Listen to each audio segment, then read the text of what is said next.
Football টুর্নামেন্টের committee গঠন উপলক্ষে আজকের যে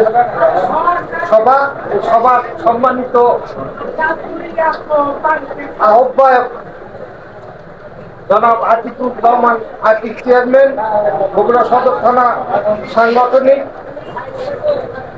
উপস্থিত আছেন আমাদের সাবধান ইউনিয়ন বিএনপি সভাপতি আবু সালে নয়নের সভাপতিত্বে। আরো উপস্থিত আছে জনি, আকমল হোসেন, কামাল হোসেন, শ্রী অতুল চন্দ্র দাস রাফি এবং 9টি ওয়ার্ডের বিভিন্ন পর্যায়ের সভাপতি, সেক্রেটারি, সাংগঠনিক অঙ্গ সংগঠনের বগুড়া সদর থানা ছাত্র দলের আকিব সাকিব, আরো অনেকেই। সবার প্রতি রইল আমার সালাম, আসসালামু আলাইকুম।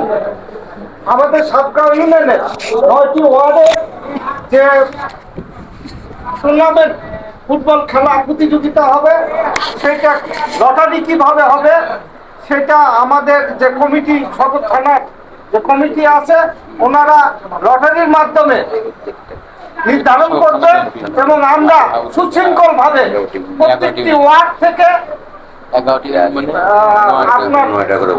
জন করে প্লেয়ার নিয়ে আমরা মাঠে সুন্দর শৃঙ্খল ভাবে খেলা উপভোগ করবো, এই আশাবাদ ব্যক্ত রেখে আমি আমার সংক্ষিপ্ত বক্তব্য এখানে শেষ করছি। আসসালামু আলাইকুম।